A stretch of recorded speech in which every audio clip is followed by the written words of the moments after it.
Hello and welcome to Backflips and Nerds, the baseball podcast with a British twist. It's John here, and we've got a brilliant interview lined up for you today. I'm not riding solo with this one because it's too big a task, really. I thought I'd better bring in some reinforcements. So the big man's here. Russell, how are you doing? I'm doing good, John. It may be cold and wet and miserable in the UK, but this call is going to be a bonanza.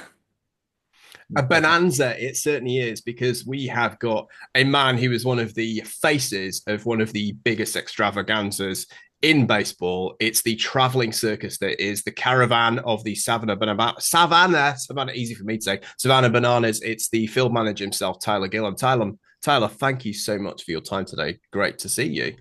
Man, thanks for having me. I'm fired up to talk shop with you guys and share Banana Ball. I know you guys got a ton of questions, so I'm ready to dive in.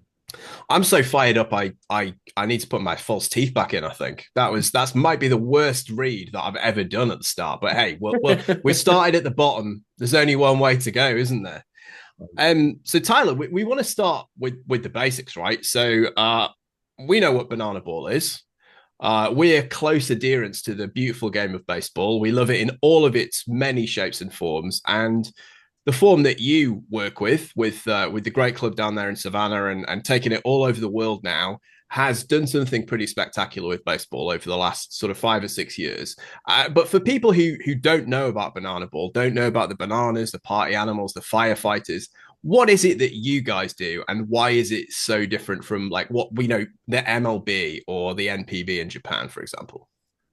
I'd love to start with exactly how we start introducing it to our players. And so we talk about the past, we talk about the present, and we talk about the future in our orientations. And we're in spring training right now. We call it prime season now. But what we do day one is we go through an orientation and we start with how we started as the Bananas. And that started back in 2016. Jesse and Emily Cole drove down to Savannah, Georgia, and they showed up to beautiful Grayson Stadium, which is almost 100 years old. And it was minor league baseball for 90 years in this stadium. And the minor league team ended up leaving, and the stadium fell vacant. And Jesse and Emily said, hey, we would love to come in and put a summer collegiate baseball team in. And they vowed their first year to be fans first in everything they did and to entertain always. And Jesse's goal, the guy in the yellow tux, our owner, his goal is to create the greatest show in sports. So he was been on this journey for a long time as they were basically running multiple summer collegiate teams over years. And what they were noticing, because they were in small markets, that not very many people was showing up. And so it was, how do we get people to come to the ball field? And they figured out really, really quick that the baseball wasn't going to do it. It had to be something different. They were going to have to do more entertainment, right? And so as they moved to Savannah, we had a name recognition contest. The Savannah Bananas were chosen, and you should have saw it, John. We posted it on Facebook. It was on the news, and as soon as it came out, we got absolutely blasted. Everybody hated it. They said, this is never going to work. Why are you going to name the team a stupid fruit? This team is a college team. We want professional baseball back. We had all the critics throwing all the stones at us, and that was our start. But we knew we had something special with fans first, and creating an environment that basically said, what does the fans hate? And let's quit doing that. And let's start doing all the things that the fans love. And let's start creating never forget moments for every fan that walks in through that gate. And one of our quotes is, John, is do for one that you wish you could do for many. Okay, do for one that you wish you could do for many. So a lot of us have these big ideas of doing something great into the world, and then the world says, no, you can't do that. You're not big enough. You're not famous enough. You don't have enough money. But the truth is, we can do one. We can do one fan, right? Every single person that works with the Bananas, from the ushers to the concession stand workers to the players to the entertainment to the ticket team, they all can focus on one singular fan and create this never forget moment for them. And if we all do that together, we're going to create an experience that's worth telling. Okay. And so 2016, we opened the gates, we started selling tickets, and people started coming to games and they started telling the story of what it was like to come to a Bananas game. And it was the Banana Nanas, right? Our senior citizens dance team, not cheerleaders. We have a senior citizen dance team, and we have a dancing first base coach, right? And we were doing these crazy promos. Some worked, some didn't, but we were trying new things every single night, and we were putting the fans first. And so one of those fans first things that we were doing, John, was we tried to do all you can eat. Nobody else was doing that. So admission ticket, hot dogs, hamburgers, water, sodas, chips, cookies. So if you bring your family to this experience, it's not going to cost you $500. Mm-hmm. You get your general admission ticket. You get, as soon as the gates open, you're going to get your free food. And then you get to come and sit wherever you want as long as you get there first. So the first one at the gate, we started creating this demand, right? Mm-hmm. You want to sit in the front row? Be the first one at the gate when the gates open. All right. And so you started seeing people storm in. What happened, John, is everybody started telling these stories. And that's what we learned about marketing. Your best marketer is the fan, the customer service experience. Majority of the restaurants we go to, the concerts we go to, it's me and you talking about it and saying, hey, you know what? I went to this thing and it was awesome, right? My family had a blast. I'll never forget this moment. And people go, you know what? I want to experience that because it sounds like happiness and joy. And that's what this place is all about. Banana Land is not just Savannah. We were traveling around the country, and Banana Land is joy from every stadium we go to because it's the people that we bring along with us that focus on one fan at a time to create these never forget moments. So I know that's a lot, but I want to create that foundation and kind of tell the story about us getting there. Okay. 2018 rolls around, John. All right. We've been a part of a summer collegiate team for 2 years. All right. We're growing in popularity. All right. And 2018, my buddy was the head coach, or 2017, my buddy was the head coach, Sean West. He was the first head coach of the Bananas. And I'm actually coaching in the Cape Cod League at this time, 2017, coaching in the Cape, watching what the Bananas are doing. They're going viral. At the end of that summer, Sean calls me, says, Gillum, hey man, I want to coach the Bananas forever, but I'm having another kid and I can't go back next summer. And they've basically given me the job of hiring the next head coach. And so I think the guy's you if you're interested in it. And I'm like, well, I'm interested. Let's talk through some details. And so at that time, I wasn't looking for a head coaching gig, but I just set my life goal that year in 2017 to have a positive impact on 1 million people through baseball education and exercise. That was my North Star. And I saw what the Bananas were doing, and I thought it was more unique than anybody else. Nobody else was really focusing on the fan. Everybody was focusing on developing players, which my life goal is to develop and dogpile every year. I want to develop players. I want to dogpile at the end of the year. And Jesse, when I jumped on the phone call with him, our owner, we get on a Zoom call just like we are on now. He gets on and he's in his yellow tux, right? So I'm like, this is crazy, right? Nice. He just wrote his first book, Find Your Yellow Tux, about standing out. And on that first Zoom call, we shared some of our common likes, books, podcast.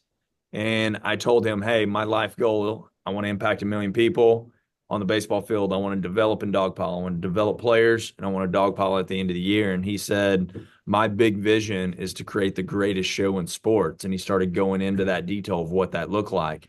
Now, mind you guys, Banana Ball hadn't even been created yet. That wasn't even a thing, right? When me and Jesse were having that original call. We got on that Zoom call and we said, hey, let's see if we can marry greatest show in sports, develop and dogpile. Let's go on this journey of trying to create the best summer collegiate experience in the world.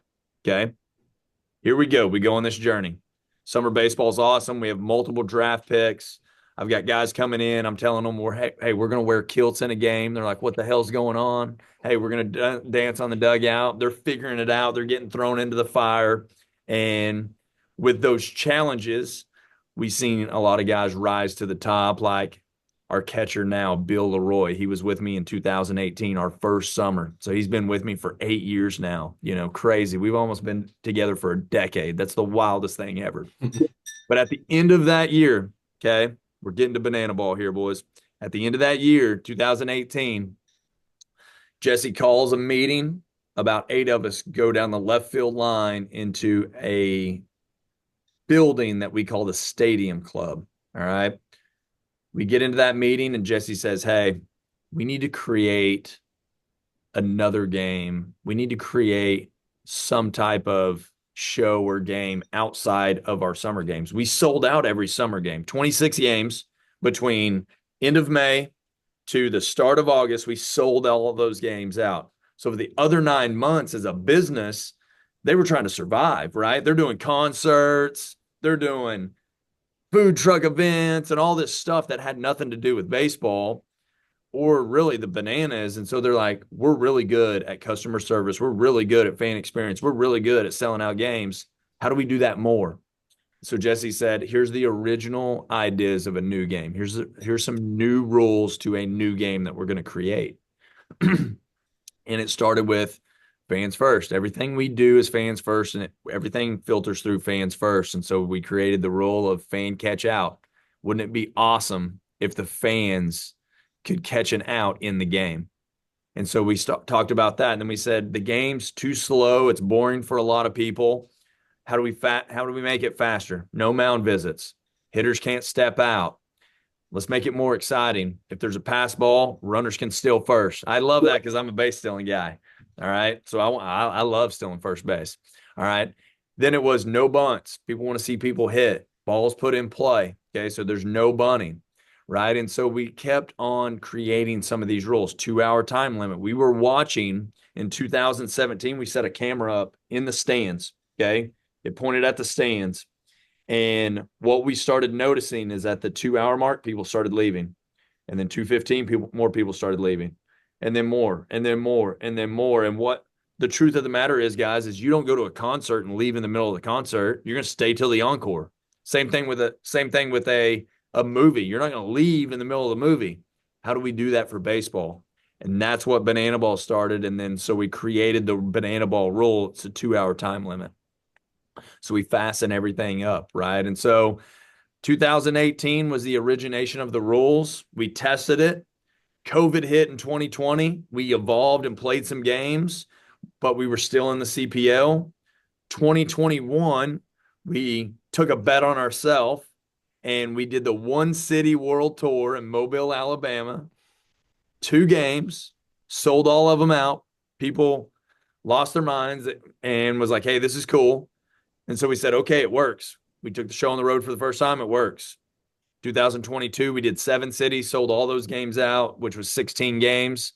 2023, we expanded to 33 cities, 500,000 fans, sold out all those games.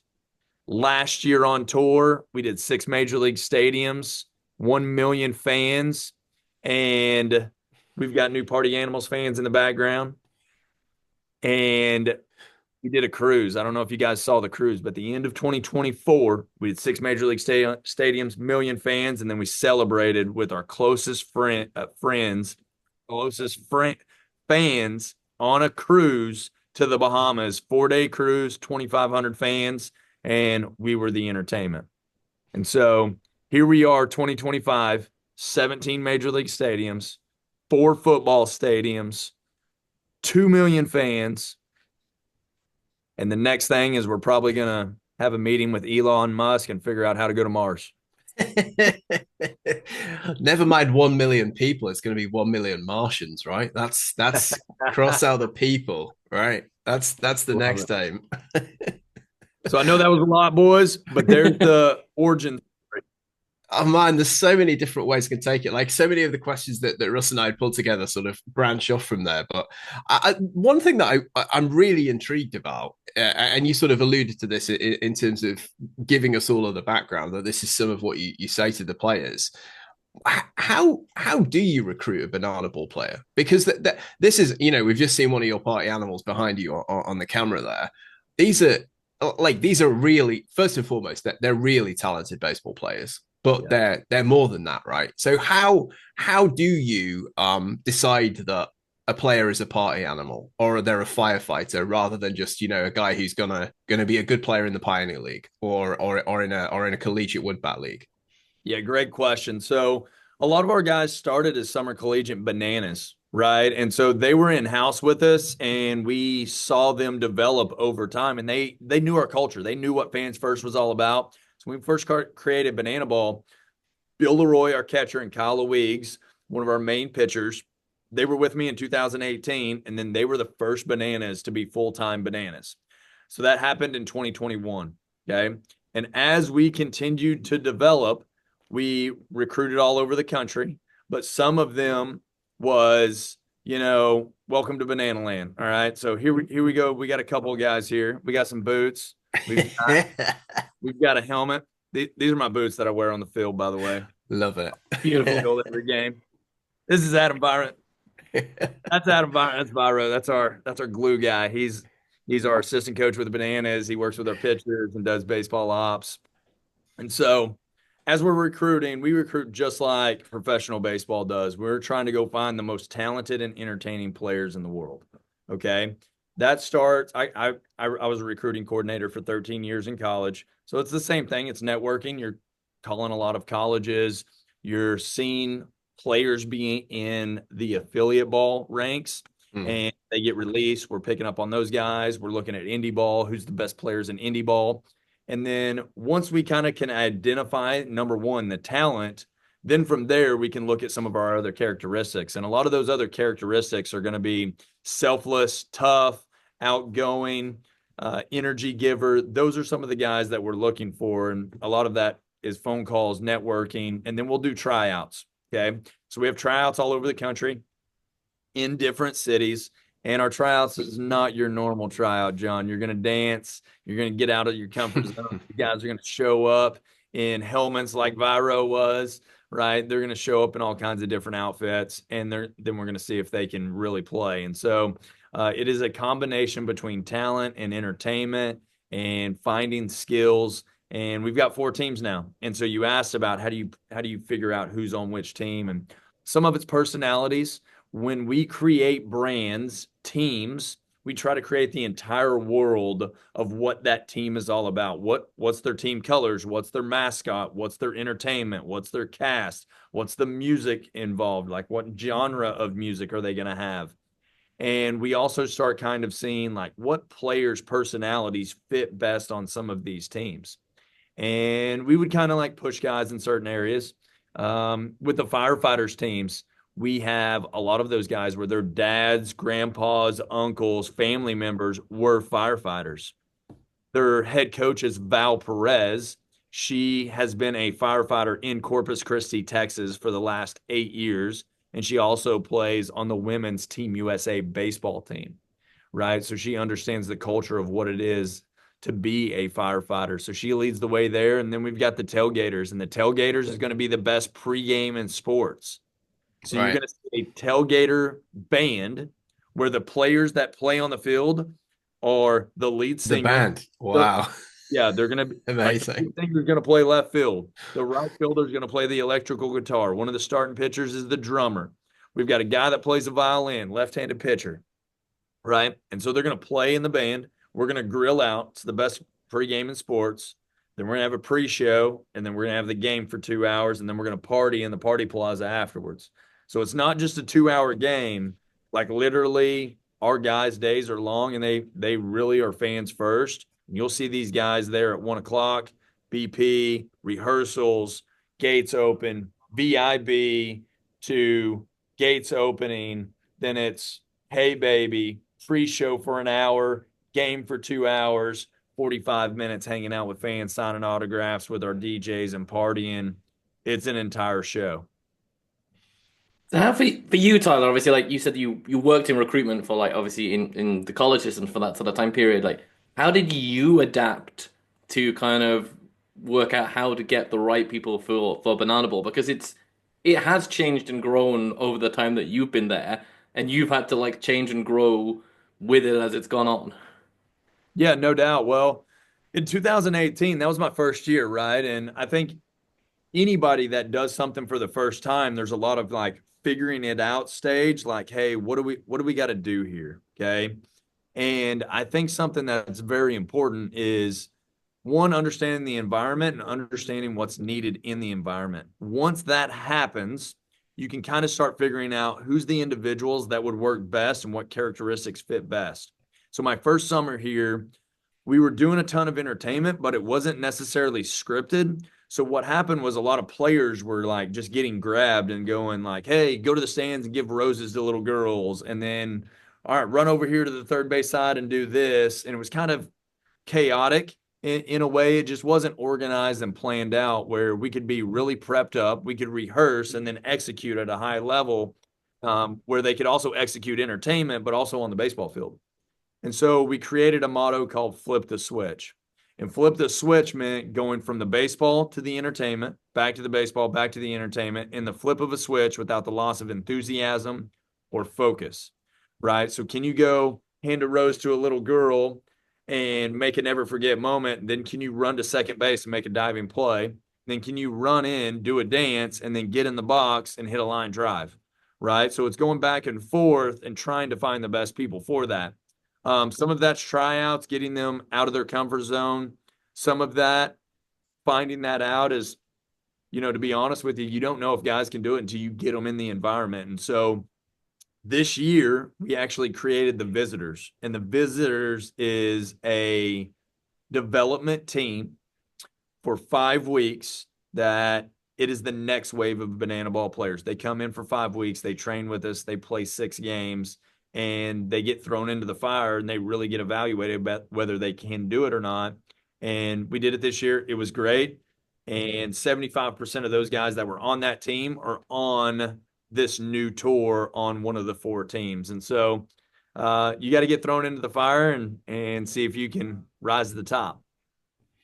And from the perspective of the guys coming in, you said that the teams have got quite clear brand identities, and you've talked about them, and that translates on and off the field. Does that read across to how you're training? Are you sort of training as separate teams, or are you sort of cross pollinating? Because between it you've got 4 rosters of 20 guys. Are they all sort of banding together, or do you have that sort of competition on and off the field within the banana ball environment too? Yeah, great question. We all live in Savannah. We all practice at Grayson Stadium. We just got a brand new turf field, LED lights, and so we got a new cage, and so we're in a great spot. We've got new locker rooms in left field, so we can house all 4 teams here in Savannah. And so we'll practice together, all 4 teams. We'll have different guys, different teams practicing with each other once the summer hits, where one day it might be us and the firefighters practicing together, and the tailgaters and the party animals in the other, like later in the day, right? And so these guys live with each other. They eat with each other. We travel together. When we travel to a different city, let's say it's bananas and party animals, we're about to travel to Arizona to open up our season. We'll travel about 250 people together to Arizona. So that's flights. We got to get buses out there. We've got to get hotels. We got to feed all of those people. Like, it's a big logistical Tetris piece trying to figure it all out. But we've got some great people behind the scenes putting it all together for us. But that's what it looks like. We're all in house. We're all brothers and sisters. We got girls that play with us too. We got the women that have joined Banana Ball, and we'll add more women as we go. And yeah, we're growing. So we're all in this together. We all train together, and but we'll have days also too, John, where like tomorrow is a split team day where Bananas are going to practice in the morning and Party Animals are going to practice in the afternoon.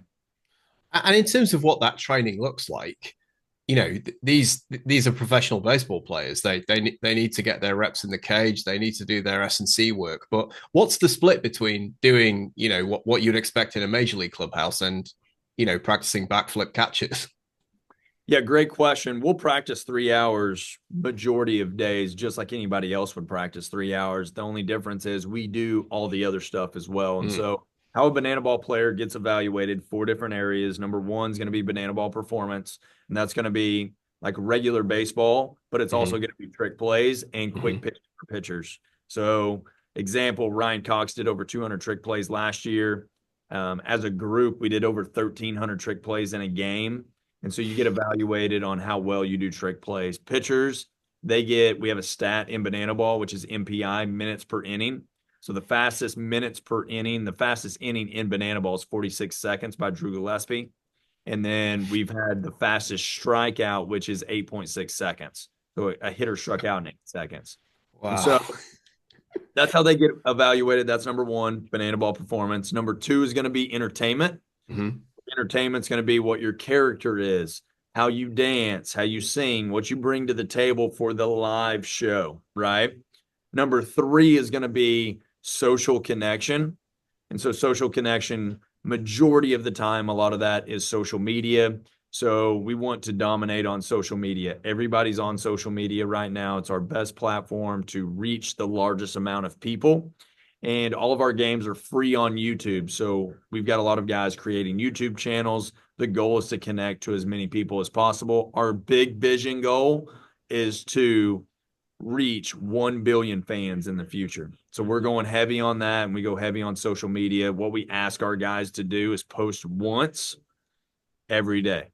All right. So we leave that up to them, but we collaborate often. We come up with ideas. We have social media education sessions in order to like how to post and when to post and how to create better posts. And so the last thing, it's actually the first thing, then the thing that we carry the most about fans first, and that's our culture.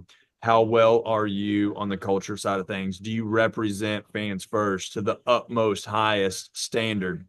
Are you a great teammate? Do you bring it every day? We ask our guys a lot, are you a foxhole guy? All right. Can we trust you in moments of pressure? Right. And so that's how they get evaluated. Right. And as we continue building on that, we keep evolving it. A lot of times what I say is we're living in a house that we're building. And so we don't have everything figured out. Yes, we're selling out a bunch of stadiums, but we're creating a new game that's never been played. And we don't have it all figured out. We call that going through the mess. We're going through the mess to figure it out. It's kind of like the first time you ever did a podcast. You're like, how do I do this? How do I edit this? You know, how do I connect with people? How do I send messages? All of those different things. We're going through the mess and evolving and figuring it out. But going through the mess, we're a speedboat. We're not a tugboat. We go really fast. You better hang on. It's a roller coaster. You don't know if it's going to go down, right, left. All right. It's going to go really fast. And so hang on tight because it's going to be one hell of a ride. I love that. We definitely need to adopt that mantra, Russ, don't we? Speedboat, not tugboat. Sometimes a little bit too much tugboat on our end, I think. Russ, you want to hop in here? Yeah, so it's like when you talk about like the theatrical parts, like I think part of my mind, and I think John's as well, is like who makes the suggestion? Is it like it's because you come up with the idea of the brand, and then do you kind of say, you guys, you got this brand, do it as you please, or is there sometimes more things coming like top down from yourself or from obviously to be like, we need something like can somebody do this, and then somebody puts a hand up, or is it I can do this? How does that work? All the above. Great answer. And so it really starts with our owners. It really starts with Jesse Cole, the guy in the yellow tux. He comes and writes every morning. He's the most disciplined guy I know. He writes 10 ideas down. He's been doing this since 2017. He's got his notebooks. He writes 10 ideas down. And then he's in the trenches every day where, owners in a lot of other sports teams, they're up in the press box. You hardly ever see them. They're not really in the mix. Jesse's in the trenches every day with us, boys. He is coming through this clubhouse and going, hey, what do you think about this? What do you think about that? And he's created this environment where we're all coming up with ideas. Okay. We also have an entertainment team who spends a ton of time thinking about ideas, thinking about different celebrations, because we celebrate everything in Banana Ball. Oh, yeah. With that, how it honestly works is we have idea paloozas. We call them OTT meetings, which stands for over the top meetings every week. In these meetings, you're going to have entertainment team and you're going to have content team, and you're also going to have our players and coaches. And we usually have a what we do is we'll have a bucket for that day, and we'll say, hey, we need to come up with run celebrations, and we want to talk about run celebrations with movies from the 90s. And everybody will come with those ideas. We throw them on the whiteboard, and then we'll kind of choose and work through those. Okay. That happens usually on a Tuesday. All right. And we stole this from Saturday Night Live. Have you guys watched Yeah. Saturday Night Live before? Okay. This is kind of some of their format and structure of leading to Saturday night and putting on the live show. So the original ideas happen on a Tuesday. They get implemented a little bit on Wednesday. They get edited a little bit again on Thursday. We'll tweak and edit a little bit more. And then Friday's game time, we're going to do a 1 hour rehearsal, and then we'll put on the show. And then Saturday's game time, we'll do another 1 hour rehearsal, and we'll put on the show. Right. And so there's a ton of prep going forward, but it's idea, rehearse, edit, execute, execute. And what like percentage of ideas kind of like drop off at each stage? So obviously you've got tons of ideas that come out of that room, but like how many things are like being tried like on like the Wednesday and the Thursday that like doesn't even get to be seen on like Friday and Saturday because you just Oh, yeah. couldn't pull it off? Oh, there's a bunch of crappy ideas that happen. 90% of the ideas we come up with are crappy, but that's how they start. That's how they start. It's honestly like you throw one thing out and then somebody else grabs it and says, hey, what about this? What if we put music here? What if we do a prop here? What if we add these things together? And so they start getting whittled down. And honestly, like we have so many ideas on spreadsheets that we haven't done yet. And we know ideas are everything for us. If we stop coming up with ideas, we're going to stop evolving, and we're always going to evolve. Every single game, we're going to do 20 to 40 new things every night. Every night. So a lot of people think, oh, it's one show. If you've seen it, you've seen them all. Every show's different. Every entertainment piece is different. Every run celebration is different.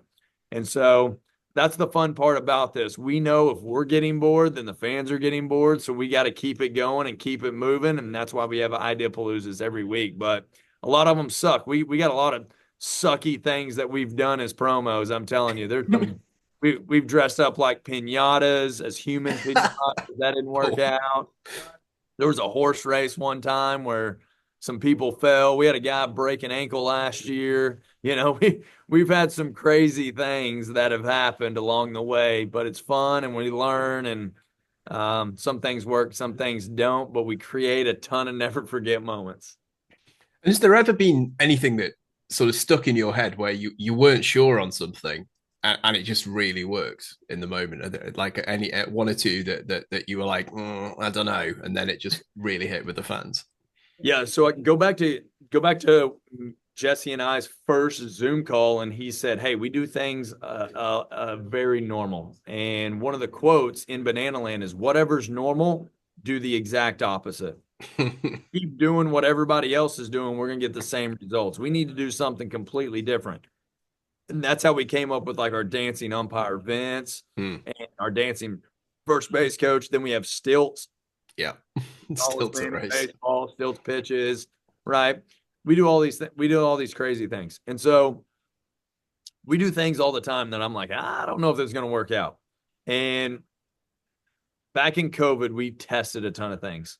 As bad as COVID was, it was good for Banana Ball because we got to test without really handcuffs on us or rules of a league, because our league wasn't happening, but we were still playing games.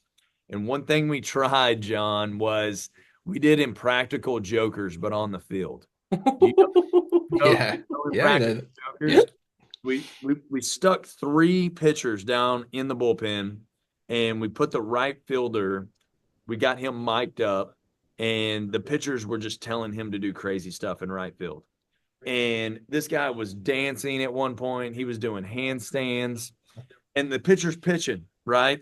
One time I looked up, they told him to go put his nose on the right field wall, and he just stood for an entire batter with his nose against the right field wall. And I'm like, this is not going to be good. And so there's all of these crazy moments that happen. We've had fans pick our 7th, 8th, and 9th pitchers of the game. They got to choose who it was. We almost we almost lost the game because of that one. Um, we've done so many crazy things. Like literally, we've the first one though, like going back to that original Zoom call, is Jesse said, "Whatever's normal, do the exact opposite. Can you think outside of the box?" And I told him, "I'll do whatever you wanted. I'll do whatever you want me to do as long as the players stay safe." And that first year, he called me and said, "What do you think about playing in kilts?" I was like, oh my gosh. I was like, well, send it to me. Let's see if this thing will work. Let's see if I can actually play in a kilt. How can And you so slide?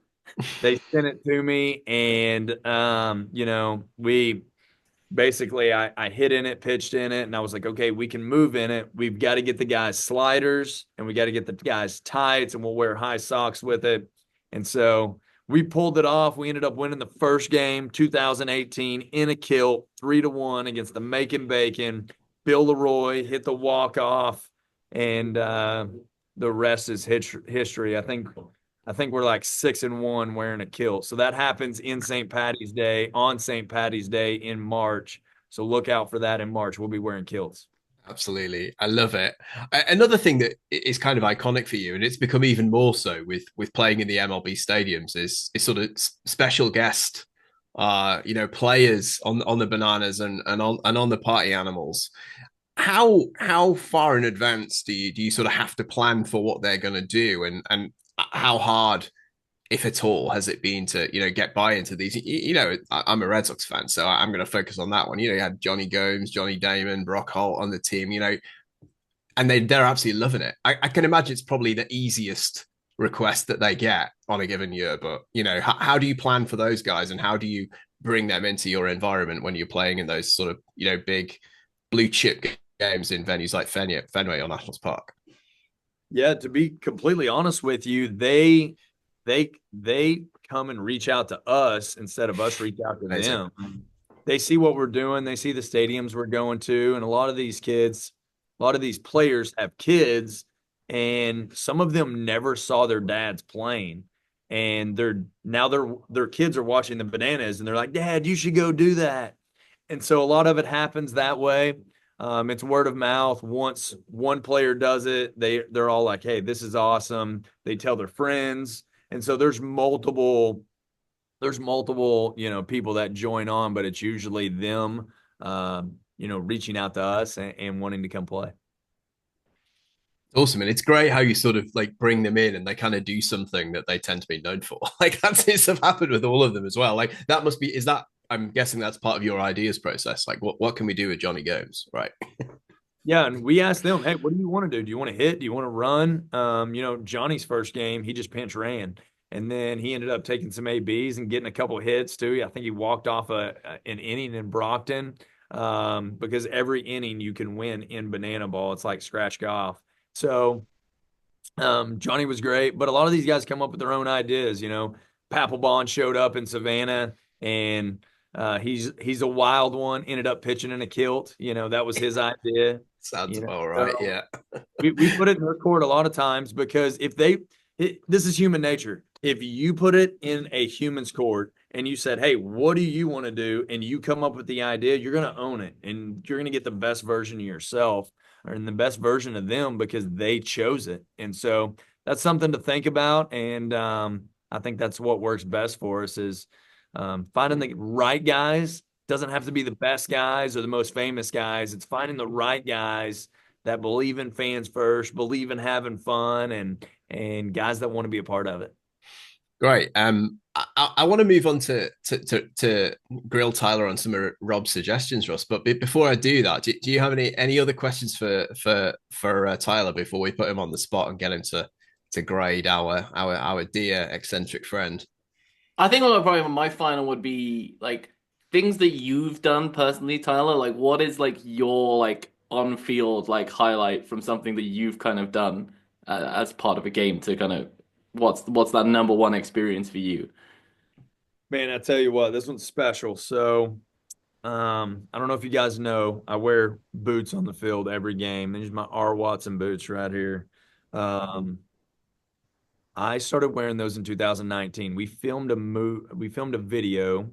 It was by Little Nas. We remade Old Town Road video, and I rode a horse in, wore my boots, and my background is my dad was a bull rider. I grew up rodeoing, and so I grew up in a ranch in Oklahoma, and so that's my roots. Jesse challenged me, and Jesse said, "Hey, why don't you wear boots on the field? Nobody else wears boots on the field." That was in 2019, so I started wearing boots on the field, and then a couple years later, 2021. I got my wife on the field, and we did a two-step on the field in the first base box, and it was great. We did a challenge against our first base coach. And then we plus that idea in 2023. We went to Oklahoma City. I'm from Oklahoma. I had probably half of my small town there. And me and my wife got married to a Cody Johnson song, and we danced in the third base box for 3 straight minutes to Cody Johnson's song. And that'll probably be one of my never forget moments because I was able to get my wife on the field and have this really, really cool moment with her. And I love two-stepping. So, and I got to do it in front of my home crowd. So, what a moment. And we've had a ton of them, but that was probably the one that stands out the most. That's absolutely beautiful. I feel like we should have ended the entire podcast with that, and yet now we have to pivot. Like we're doing a donut here. Never mind pivoting. Well, I To feel what? Tyler's also got to like he said that it built up over the years. Like he did something good in like 2018 and 2019. Yeah, So, like when you're gonna get Cody Johnson to perform live and then you're dancing to him with your wife, yeah. surely that's the next Is step. that 2025? You got it. You got it. We're trying to get him to a game. Cody Johnson's my favorite artist, and he was in Savannah last year. We got to go backstage. We got to give him a banana jersey and meet him and hang out with the boys. And Miles, his drummer, is a good buddy of mine over the last year. Now we stay in touch, and me and Miles talked last week, and we got that new Texas Tailgaters team, and so that's right up their alley. So we're gonna try to get them to a Tailgaters game, and we end the tour in Houston at the Astros Stadium playing against the Tailgaters September 26th and 27th. So that might be the game if we can work around their tour schedule. I'd love to get Cody Johnson there. Incredible. You heard it here first. What an exclusive that is. Cody Johnson. Put it in your diary right now, mate. If you're listening to this, I hope you are. Right. So as I said, Tyler, we have a dear friend, Rob Navera, who does the podcast with us, and he tends to be our specialist for the more sort of eccentric and out there podcast that we do. So you probably haven't listened to it, and I don't know if I could recommend his pitch to host a new MLB city in Richmond, Virginia, and his reasoning for it. Indeed, who could forget taking baseball Roy, Utah, the place that would be furthest away from a nuclear blast crater, were anyone to drop a nuclear bomb in New York City. This is the type of thing that comes into this man's mind all the time. Health warning for some of the things that I'm about to read out. Please do not tarnish me with his incredibly eccentric brush. So here are some ideas, maybe to go into your bucket next Tuesday. But I want to get your initial reaction to some of the things that Rob thinks would be a good fit for Banana Ball. Right. So the first one, he thinks you should institute a designated lemon hitter. Right. So a designated lemon hitter.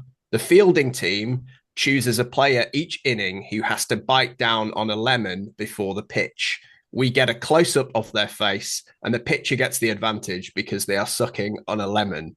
However, if the batter is able to hold the lemon face, which they pull, and they get a hit, it's an automatic home run. I love that. We're gonna probably pull out a banana or a lemon and try that. There's no doubt about that. We've done a lot of food eating contests while our guys are hitting. Lemons, no problem. I don't know about the home run piece. Definitely celebrate better than anybody.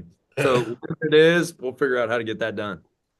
Great. All right. Number 2, alternative ball lottery. This feels pretty standard. I wonder if you've done this. Right. Yeah. So when someone stops at third, they spin a wheel, and the next pitched ball is whatever it lands on. It could be a golf ball. It could be a baseball. It could be a rugby ball. We haven't done that yet. We've done variations of that. We've had hitters spin a wheel and choose a different bat. So like a shovel, a hockey stick, a regular bat, a mini bat. We've done versions of that. We haven't done that one specifically, so that fits into the normal. I like it. Got it. That's a bit too normal. And goodness me, this shows how much you guys go if Rob is too normal. Right. Wall reversal. If the ball hits the outfield wall, everyone then has to run the bases in the opposite direction for the rest of the inning. Okay, we've ran the bases backwards before.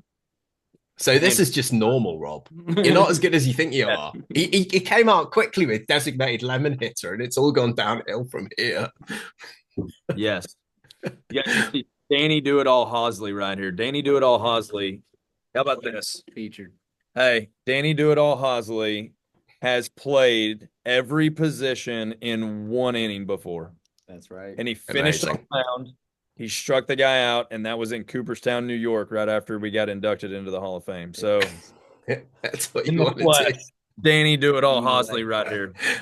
Yes. Okay. I'm going to leave you with this one because I think the last one is too boring. And even for Rob, I'm going to leave you with this one. Right. So this is sort of riffing on our Britishness. So this is civilized fielding. Okay. So in this one, two designated fielders start the play sat at a table in the outfield enjoying tea and scones, British afternoon tea.